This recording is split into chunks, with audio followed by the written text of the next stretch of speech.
여러분 안녕하십니까? 이제 우리는 오늘로써 신명기 이야기를 마무리하게 됩니다. 신명기는 34장까지 되어 있는데요. 이 신명기의 마지막 장인 34장에 모세의 죽음 이야기가 언급되고 있습니다. 그런데 사실 이 부분 때문에 신명기서를 모세가 기록한 것이 아니라는 주장이 제기되고 있기도 합니다. 만약 신명기가 모세에 의해 기록되었다면 죽은 사람이 어떤 사건을 기록할 수 없기 때문이라는 주장이죠. 그러한 주장이 매우 일리가 있습니다. 그러나 많은 성경을 연구하는 학자들과 우리 재림교의 관점은 신명기 34장이 모세의 기록이 아니라고 믿어요. 그러니까 신명기는 모세의 기록이 맞지만 모세의 죽음의 장면을 다룬 신명기 34장만은 모세의 기록이 아닌 다른 사람에 의해 기록되었고 나중에 이렇게 합쳐진 것이라고 생각하는 거죠. 유대교의 전통도 이 부분은 모세가 직접 저술한 부분이 아니라고 생각합니다. 그렇다면 이 신명기 34장의 기록은 누구의 기록일까요? 그것은 아마도 그 이후에 누군가가 했을 것인데 성경이 이에 대해서 침묵하고 있기 때문에 분명하게 그게 누군지 꼭 집어서 언급할 수는 없습니다. 다만 그 가능성이 있는 인물로 여호수아라든지 엘르아살이라든지 에스라 등이 언급되고 있을 뿐입니다. 분명 한 저자의 이름으로 된 책의 마지막 부분에 다른 사람에 의해서 기록된 부록이나 후기가 종종 추가되기도 한다는 사실을 생각할 때 이렇게 이해하는 것은 매우 자연스러운 추론이라고 생각됩니다. 그런데요, 저자가 누구든 이 부분이 신명기에 포함된 것은 매우 자연스럽다고 할 수 있겠습니다. 모세의 탄생으로부터 시작된 출애굽 여정에 관한 모든 기록이 그의 죽음으로 마무리되기 때문입니다. 2021년도에 4기 마지막 장인 13장의 기억절 보실까요? 천사장 미가엘이 모세의 시체에 관하여 마귀와 다투어 변론할 때에 감히 비방하는 판결을 내리지 못하고 다만 말하되 주께서 너를 꾸짖으시기를 원하노라 하였거늘. 이 성경절에 대한 보다 자세한 설명은 함께 살펴보실 다음의 내용에서 더 자세하게 다루고 있기 때문에 잠시 후에 확인해 보시도록 하겠습니다. 제목처럼 이번 과는 신명기서의 마지막 장면인 모세의 죽음과 관련한 이야기입니다. 모세는 자기가 홀로 죽어야 함을 알고 있었으며 세상의 어떤 친구도 그의 임종 시간에 그를 도와주도록 허락되지 않았다.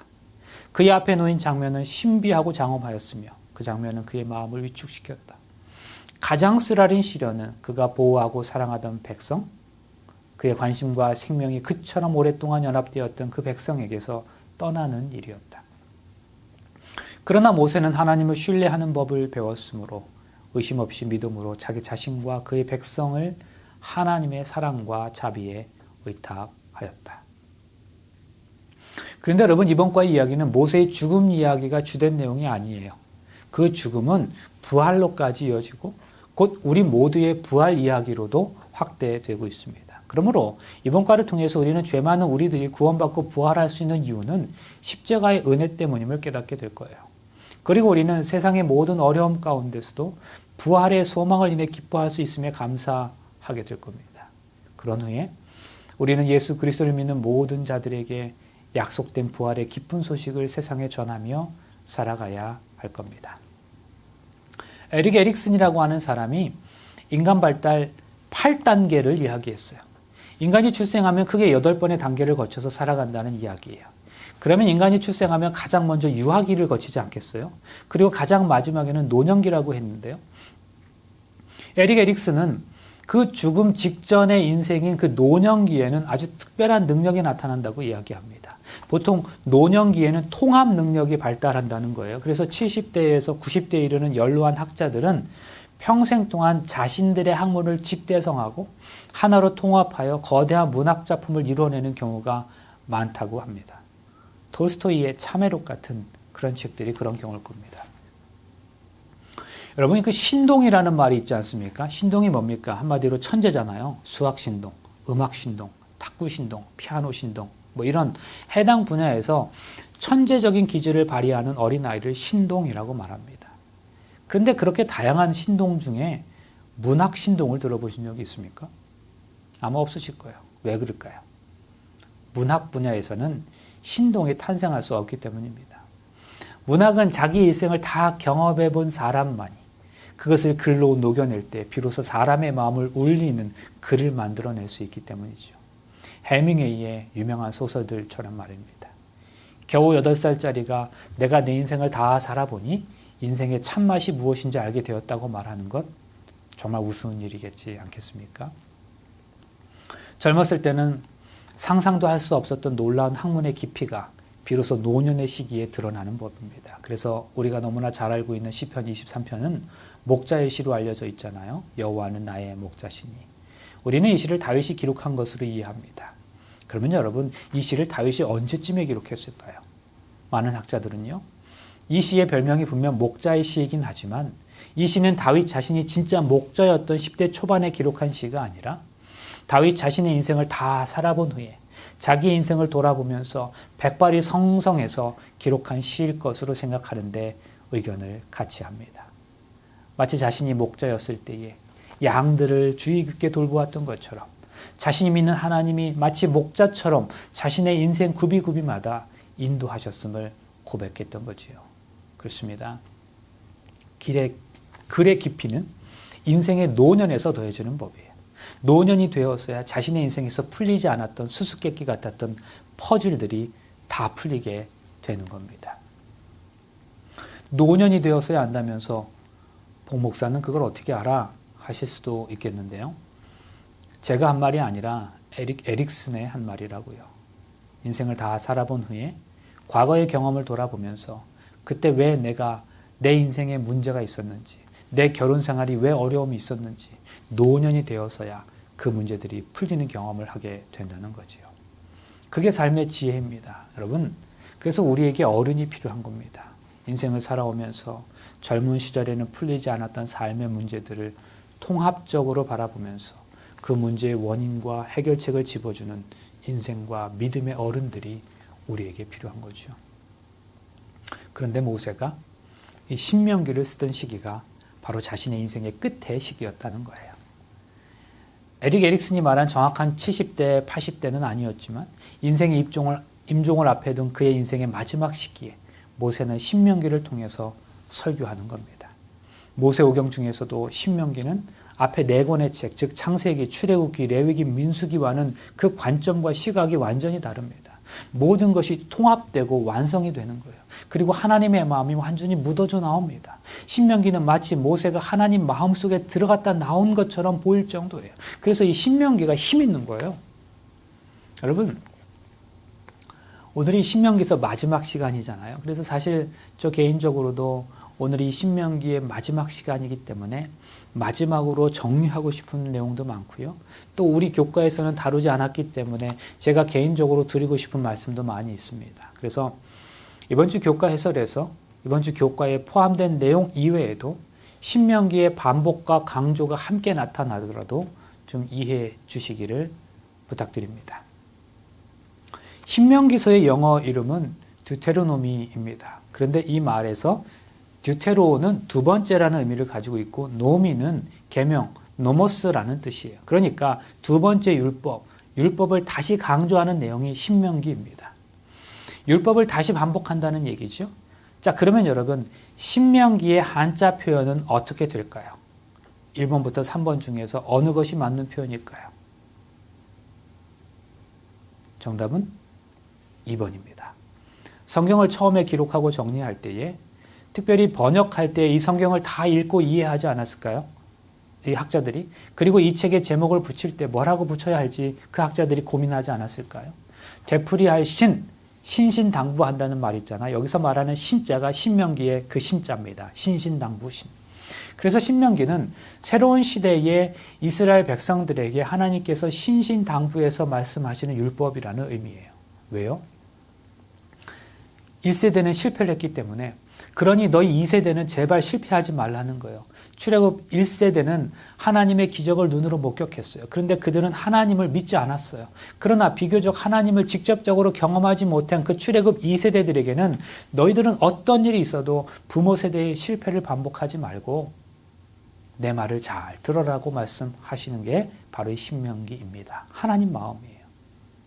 신명기는 모세의 유언 설교라고 말씀드렸지요. 유언이 뭐예요? 죽기 직전의 말 아닙니까? 그러면 그 유언이 얼마나 절절할까요? 그런데 여러분, 모세가 신명기에서 한 이야기는 그가 이미 출애굽기 이후에 다 했던 이야기예요. 그러니까 모세는 자신의 율법을 되풀이하는 것으로 대신하고 있죠. 신명기 통째로 모세 유언입니다. 그래서 여러분, 우리는 신명기에서 모세의 마음을 읽을 수 있어야 합니다. 이제 우리가 신명기 연구를 마치는 그 시점에서 신명기를 전체적으로 다시 복습하고 있는데요. 신명기의 구조가 매우 특이합니다. 신명기 초반부에는 우리가 이미 기억하시는 것처럼 역사를 설명해요. 그리고 율법을 설명합니다. 그리고 신명기의 마지막에서 순종의 삶에 대한 축복과 불순종의 삶에 대한 저주를 이야기합니다. 그러면서 결단을 촉구합니다. 그러니까 신명기서 자체가 완전한 설교의 형식을 보이고 있다고도 할 수 있겠습니다. 자, 교과의 내용으로 들어가 보겠습니다. 일요일 내용입니다. 뭡니까? 모세의 죄. 우리가 아는 대로 모세는 가나안 땅에 들어가지 못했죠. 그러면 하나님과 대면하여 이야기할 정도로 그토록 관계가 깊었던 모세가 그렇게도 그리던 가나안 땅에 들어가지 못했던 이유는 뭘까요? 사실 하나님은 은혜 하나님 아니시던가요? 이스라엘 백성들의 광야 생활 그 40년 동안 이스라엘 백성들이 하나님의 은혜와 사랑 축복을 저버리고 하나님과의 언약을 깨뜨렸던 사건들이 얼마나 많았습니까? 하나님께서 그런 그들에게도 은혜를 베푸셔서 가나안에 들어가도록 하셨다면 모세에게는 그러한 은혜를 베푸시지 않으셨던 이유는 과연 무엇이었을까요? 우리 교과는 민수기 20장의 사건을 통해서 모세의 죄를 설명합니다. 이스라엘 백성들이 약속의 땅 경계에 이르렀을 때 물이 부족한 상황을 만나게 되죠. 그러자 이스라엘 백성들이 늘 하듯이 모세와 아론을 향해서 원망하기 시작해요. 물론 우리 하나님께서는 물뿐만 아니라 당신의 백성들이 필요한 것이라면 언제든지 또 무엇이든지 공급해 주실 수 있는 분이십니다. 그런데도 물이 부족한 상황을 만났다면 하나님께서 실수하시거나 그럴 만한 능력이 없으셔서 그러신 것이 아니라 당신의 특별하신 섭리가 있음을 믿음으로 기다리는 지혜가 필요했어요.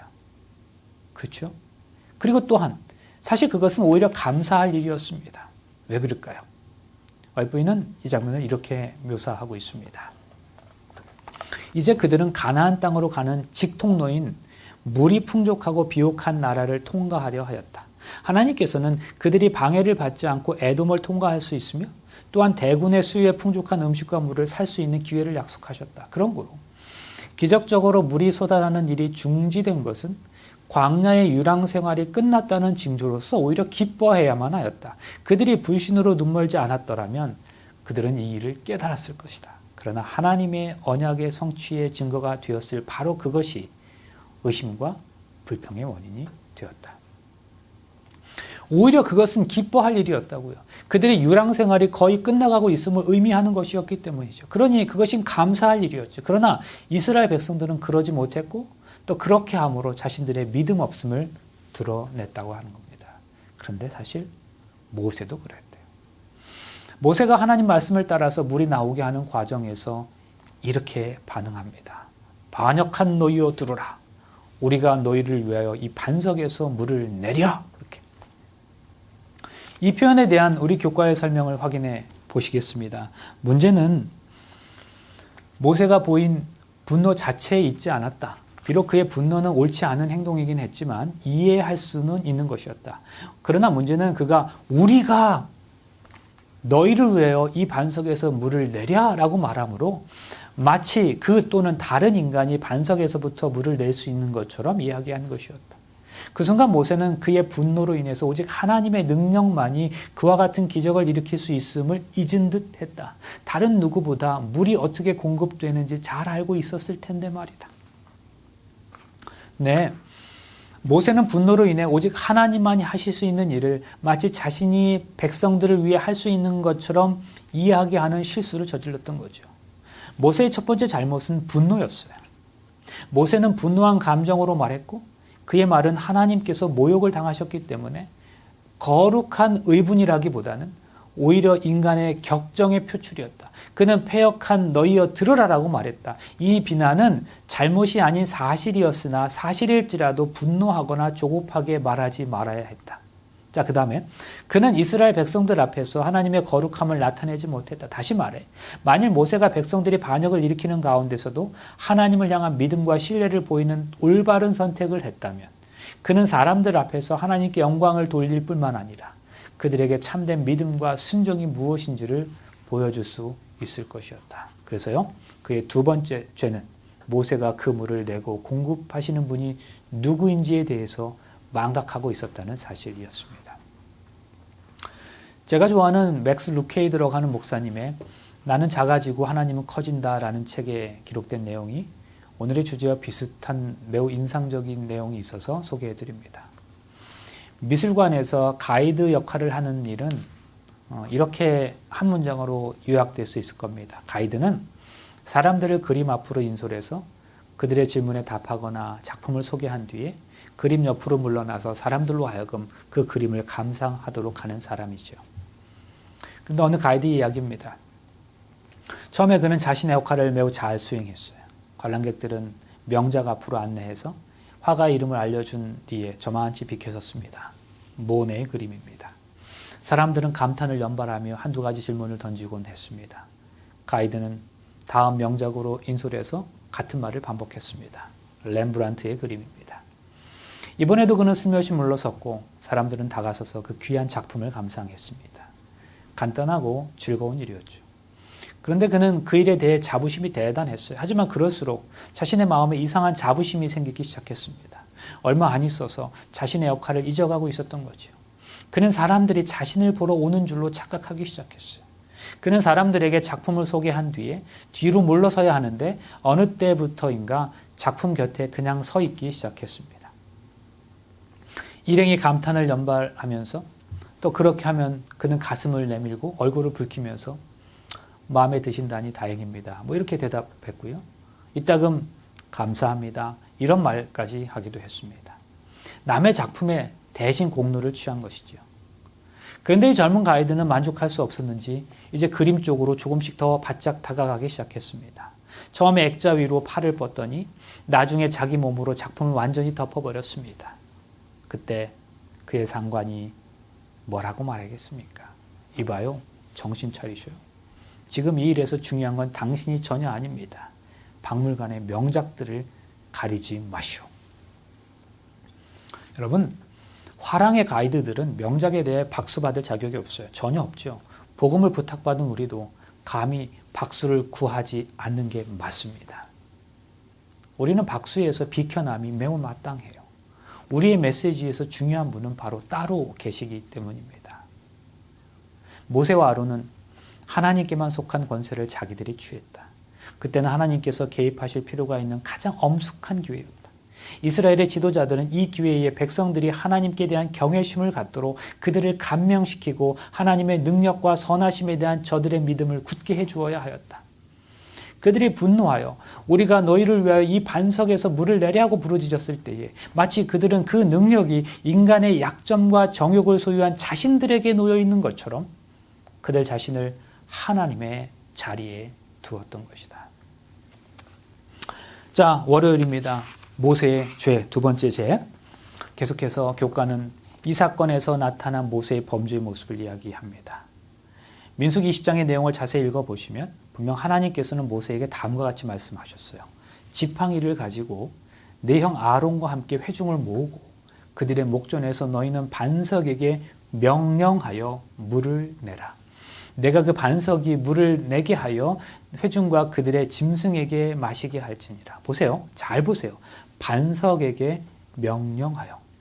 그런데 11절 보세요. 모세가 그의 손을 들어 그의 지팡이로 반석을 2번 치니 물이 많이 솟아나오므로 회중과 그들의 짐승이 마시니라. 하나님은 분명 반석에게 명령하라 하셨어요. 그런데 모세는 반석을 지팡이로 2번씩이나 쳤어요. 이것이 바로 모세의 세 번째 잘못이었습니다.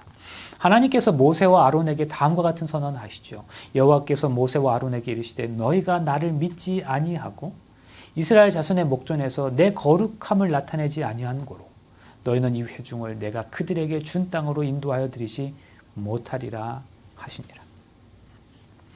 모세의 이러한 죄는 그로 하여금 가나안 땅에 들어가지 못하도록 했던 것이죠. 그러면 반석에게 명하는 것 대신에 반석을 2번 친 것이 그렇게 큰 잘못이란 말인가요? 그렇게 했다고 해서 그것이 남들 다 들어가는 가나안 땅에 들어가지 못할 만큼 큰 죄란 말인가요? 우리가 이런 의문이 들 수 있겠습니다. 다음의 내용을 좀 확인해 보시겠습니다. 모세는 그의 경솔한 행위로 인하여 하나님께서 가르치시고자 하신 교훈의 효력을 상실하였다. 그리스도를 상징한 반석은 그분께서 한 번 희생이 되셔야 한 것처럼 한 번 침을 당하였다. 두 번째는 마치 우리가 예수의 이름으로 축복을 간구하기만 하면 되는 것처럼 반석에게 명하면 되는 것이었다. 그러나 그 두 번째도 반석을 침으로 이 아름다운 그리스도의 표상의 의미가 상실되고 말았다. 여러분, 지도자들에게 주어진 역할과 책임이 이렇게 커요. 하나님께서는 지도자를 통하여 당신의 뜻을 드러내시고 온 백성들이 그것을 분명히 알게 하시길 원하시는데 지도자가 그 역할을 제대로 감당하지 못하면 하나님의 뜻과 교훈이 왜곡될 수밖에 없는 거예요. 그러므로 오늘날 우리 지도자들의 행동 하나하나에 대하여 우리 하나님께서 어떻게 보시는지를 정말 진지하게 생각할 수 있어야 하는 겁니다. 모세의 성실과 충실을 가지고도 그의 죄가에 대한 보응을 피할 수는 없었다. 하나님께서는 백성들의 보다 더 큰 범죄를 용서하셨으나 인도자의 죄를 인도함을 받은 자들의 죄와 똑같이 처리하실 수는 없으셨다. 하나님께서는 지상의 어떤 다른 사람보다도 모세를 영화롭게 하셨다. 하나님께서는 모세에게 당신의 영광을 나타내셨고 그를 통하여 이스라엘 백성에게 당신의 율법을 전달하셨다. 모세가 그처럼 큰 빛과 지식을 향유했다는 사실이 그의 죄를 한층 더 무겁게 하였다. 과거에 충실히 행한 일이 그 후에 한 번의 부정한 행위를 속하지 못할 것이다. 부여된 빚과 특권이 크면 클수록 그 사람의 책임도 커지고 그의 죄는 한층 더 무거워지며 그 형벌 또한 엄해진다. 계속 보시겠습니다. 만일 하나님의 자녀들, 특히 책임 있는 지위에 있는 자들이 하나님께 돌려야 할 영광을 자신이 취하도록 유혹할 수 있을 때 사단은 기뻐 날뛴다. 그렇게 되면 사단은 승리를 얻게 된다. 참 큰 경고가 되는 말씀입니다. 화요일입니다. 모세의 죽음. 여기서는 수요일 내용인 모세의 부활까지 함께 묶어서 다루도록 하겠습니다. 이제 자신의 마지막에 가까웠음을 직감한 모세는요, 그의 백성들 앞에 섰습니다. 하나님의 성령께서 모세에게 임하시자 그는 가장 엄숙하고 감명적인 언어로 각 지파에게 축복을 선포하고 모든 회중에게 축복하는 말로 끝을 맺었습니다. 이것이 신명기 33장까지 내용이고요. 이제 모세는 회중을 떠나서 조용히 홀로 산 중턱으로 향합니다. 그는 느보산에 올라 비스가산 꼭대기에 이르렀어요. 모세는 그 외로운 꼭대기에 서서 흐리지 않는 맑은 눈으로 그의 앞에 전개된 광경을 바라보았습니다. 멀리 서쪽에는 지중해의 푸른 물이 넘실거리고 북쪽에는 헤르몬산이 하늘로 솟아 높이 올라가 있고 동쪽으로는 모압 고원이 있고 그 너머에는 이스라엘이 승리한 현장인 바산이 있었어요. 멀리 남쪽에는 이스라엘이 오랫동안 방황하던 사막이 펼쳐져 있었습니다. 네, 모세는요, 하나님께서 약속하셨던 그 땅을 직접 밟아볼 수는 없었어요. 그러나 볼 수는 있었어요. 그런데 그것은 단순히 육신의 눈으로 볼 수 있는 걸 넘어서서 훨씬 더 멀리, 훨씬 더 그 이후의 일까지도 모세는 목격하였습니다. 영감의 글의 내용을 확인하시겠습니다. 모세는 비스가산 꼭대기 높은 봉우리 위에서 하나님과 하늘 천사들 앞에 섰다. 그리고 그는 마음껏 가나안 땅을 바라본 후에 마치 지친 용사처럼 그곳에 누워 쉬었다. 잠에 빠져들었고 그것은 깨어나지 않을 깊은 죽음의 잠이 되었다. 천사들이 그의 시체를 취하여 골짜기에 장사하였다. 이스라엘 백성들은 도무지 모세가 매장된 곳을 찾을 수 없었다. 그러면 여러분, 모세가 가나안 땅 가고 싶었을까요? 이런 기록이 있어요. 구하옵나니 나를 건너가게 하사 요단 저쪽에 있는 아름다운 땅, 아름다운 산과 레바논을 보게 하옵소서 하되 여호와께서 너희 때문에 내게 진노하사 내 말을 듣지 아니하시고 내게 이르시기를 그만해도 족하니 이 일로 다시 내게 말하지 말라.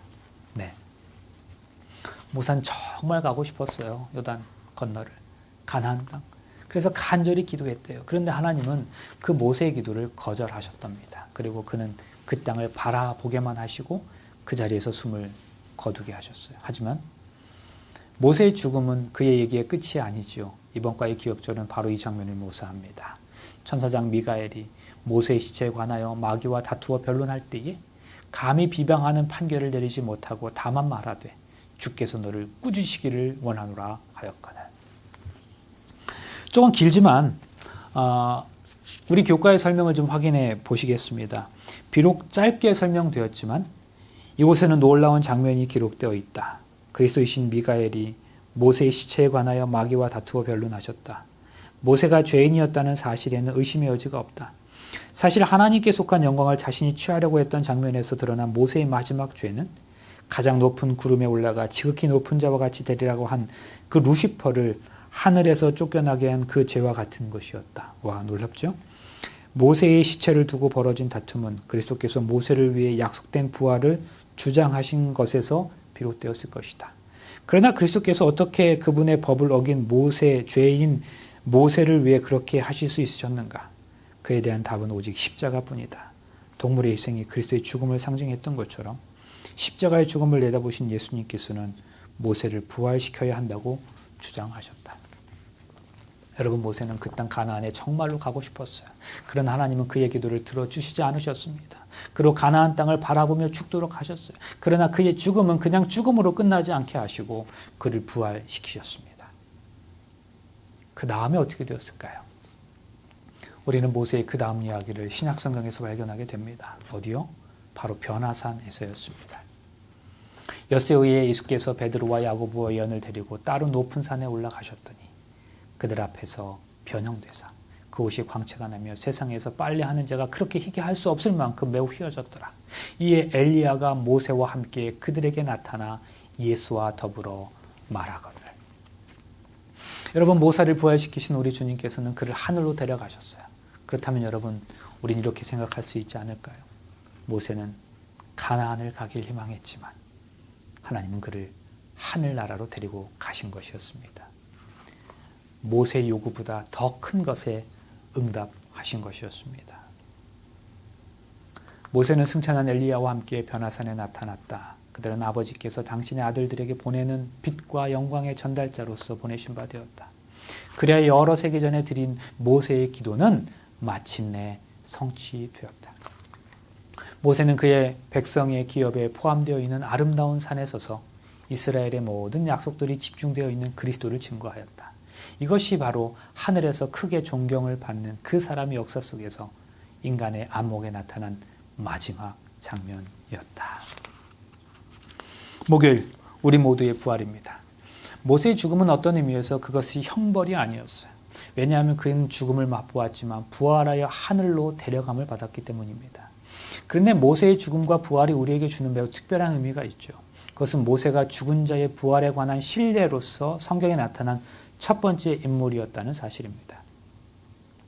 사람으로서 하늘에 올림을 받은 사람들은 성경에 몇 명 있으면 우리가 알아요. 에녹과 엘리야요.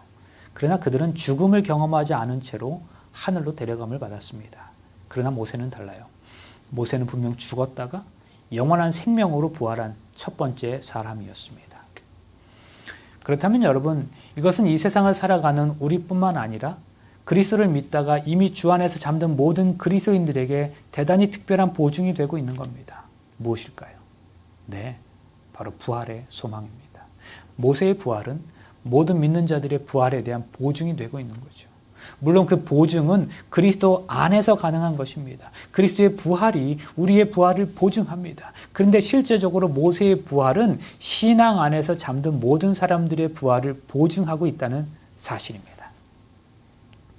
만일 죽은 사람이 다시 살아나지 못한다면 그리스도도 다시 살아나지 못하셨을 것이며, 또 그리스도께서 다시 살아나지 못하셨다면 여러분의 믿음도 헛되고 여러분은 여전히 죄 가운데 있을 것이며 그리스도 안에서 죽은 사람들도 망했을 겁니다. 만일 우리가 그리스도 안에서 바라는 것이 이 세상뿐이라면 우리는 그 누구보다도 불쌍한 사람들입니다.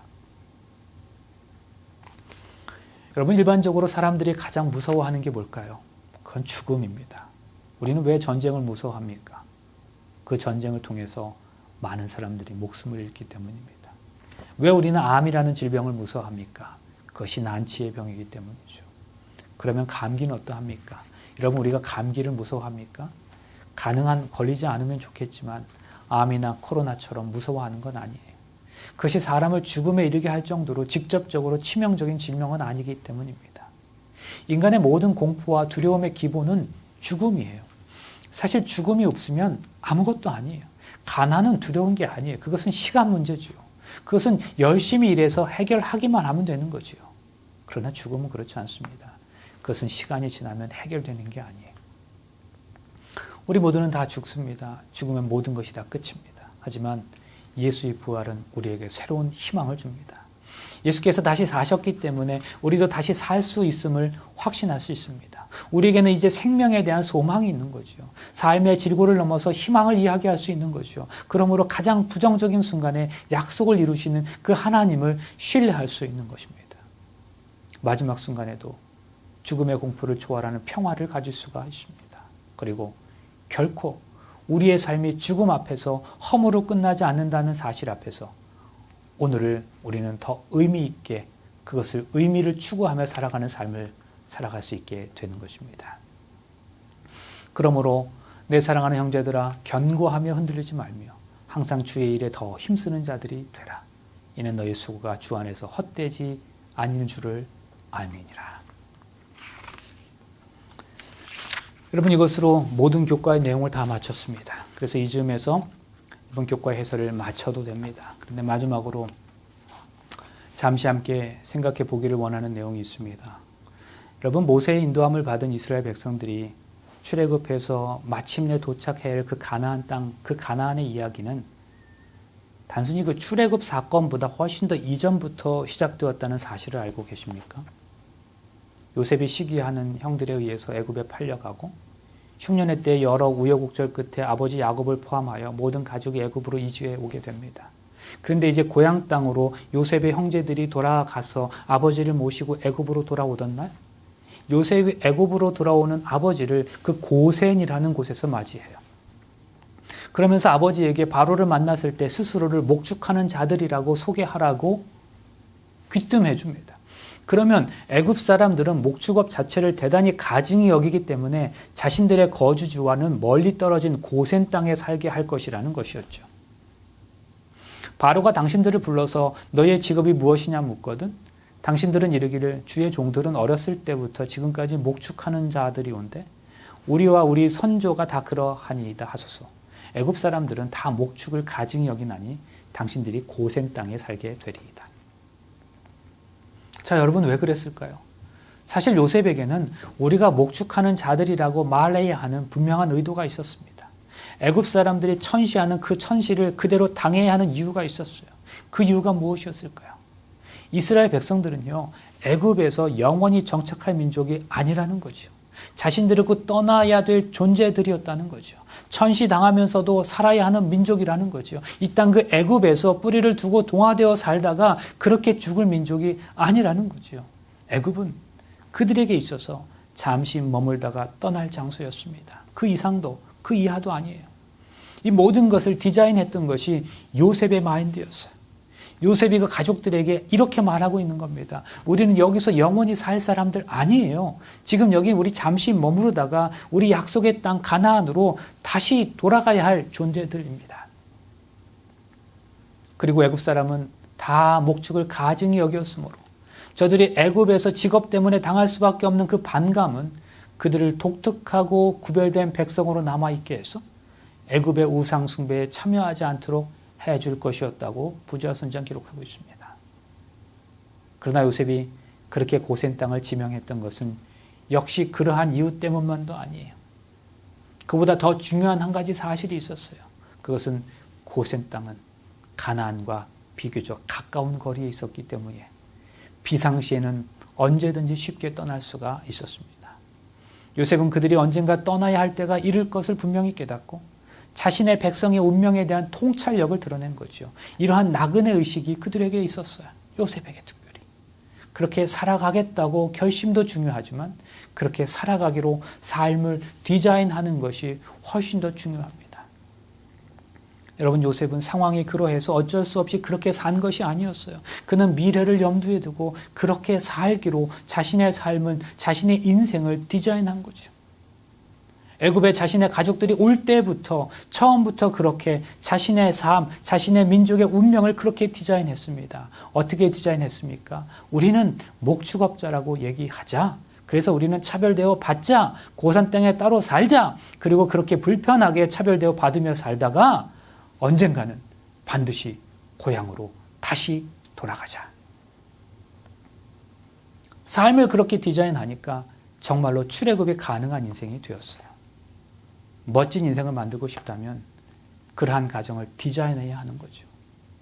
요셉의 능력은 다른 곳에 있지 않았습니다. 그는 참으로 단순하게 살면서 언제고 떠날 준비하며 살아가는 삶을 살았습니다. 그렇게 자신의 삶을 디자인하며 살았던 사람이에요. 그렇기 때문에 출애굽이 가능했던 거죠. 여러분, 430년 동안 살았던 애굽을 떠나는 일은 절대로 쉽지 않은 일이었어요. 장정만 60만 명이었대잖아요. 그러나 그럼에도 불구하고 거의 모든 히브리인들이 그때 애굽을 다 나왔어요. 그러나 아십니까? 그로부터 1000년이 지나서 이스라엘 백성들이 바벨론의 포로로 잡혀갑니다. 그리고 그 바벨론에서 포로로 70년을 살았어요. 그 후에 모두 예루살렘으로 돌아가도 좋다는 귀한 영이 내려졌어요. 원하면 누구든지 갈 수 있었어요. 그런데 고작 70년을 바벨론에서 살고도 예루살렘으로 돌아간 사람은 그리 많지 않았습니다. 아무도 안 들어가려고 하니까 몇 번씩이고 에스라 느헤미야가 몇 번씩이고 가자 제발 좀 가자 하면서 사람들을 설득해야 했습니다. 430년을 살았던 사람들이 다 나왔어요. 그런데 70년만을 살았을 뿐인데 거의 나오지 않았어요. 무엇 때문입니까? 그들이 처음부터 고센의식을 가지고 자신들의 삶을 디자인한 결과였습니다. 자기 인생은 그리스도 안에서 영적으로 디자인한 대로 되는 거죠. 여러분, 또 한 가지요. 애굽에서 이스라엘 백성들이 너무나 힘든 대우를 받았죠. 그러면 그럴수록 애굽에 대한 애착이 더더욱 없어졌어요. 여러분, 이스라엘 백성들이 애굽에서 그토록 힘든 대우를 받았던 것은 오히려 그들이 그곳을 쉽게 떠날 수 있었던 이유가 되었습니다. 그런 의미에서 그것은 축복이기도 했습니다. 우리가 이 땅에서 좋은 일만 있다면 우리에게 하늘이 필요한 이유가 무엇이겠습니까? 바벨론으로 끌려갔던 이스라엘 백성들이 그랬어요. 비록 이방 땅이긴 했지만 그들은 그런 대로 정착하며 꽤 자유롭게 살아가고 있었어요. 잘만 하면 에스더처럼 왕비도 될 수 있었어요. 그랬으니까 그들에게 고향 땅으로 돌아가라고 했을 때 그렇게도 민기적거렸던 거죠. 다니엘이 하나님을 향하여 뜻을 정하였을 때 하나님께서도 그들의 인생에 대하여 뜻을 정하셨습니다. 사실 요셉의 고산 땅 이야기는 다니엘의 뜻을 정한 이야기예요. 사실 요셉의 그 고산 땅 이야기는 창세기 46장에서 시작된 게 아니에요. 이미 그가 종으로 팔려가던 바로 그 순간부터 그는 자신을 온전히 하나님께 드렸어요. 그렇게 그가 자신의 인생을 처음부터 하나님을 향하여 디자인했을 때 하나님께서 그를 축복하신 것이었습니다. 그 요셉의 이야기가, 다니엘의 뜻을 정한 이야기가, 그리고 출애굽하여 긴 광야 생활을 끝나 이제 막 가나안으로 들어가는 그 이스라엘 백성의 이야기가 오늘 우리 모두의 얘기가 되시기를 간절히 소망합니다. 그래서요, 우리 모두가 다 하늘에서 만날 수 있게 되기를 소망합니다. 지난 한 기 동안 성경의 5번째 책 신명기를 함께 살펴볼 수 있어서 참 감사했습니다. 여러 경로를 통해서 마음의 생각을 표현해 주시고 공감해 주셔서 감사드립니다. 이제 우리는 대망의 2022년도를 맞이하게 되는데요. 그 앞날은 어떻게 전개될지 우리는 알지 못하지만 우리가 예배하는 하나님께서는 우리 모두에게 가장 필요하고도 복된 길로 인도하실 것을 믿습니다. 새로운 한 해, 새로운 마음으로 우리가 살펴보게 될 교과의 내용은 히브리서입니다. 이 모든 날 마지막에 라는 제목의 히브리서의 기별을 함께 살펴보시게 될 텐데요. 다음 한 기 동안은 신약학을 전공하신 이주한 목사님께서 우리와 함께 해주시겠습니다. 귀한 은혜와 축복의 시간들이 되시기를 소망합니다. 감사합니다. 여러분, 새해 복 많이 받으십시오.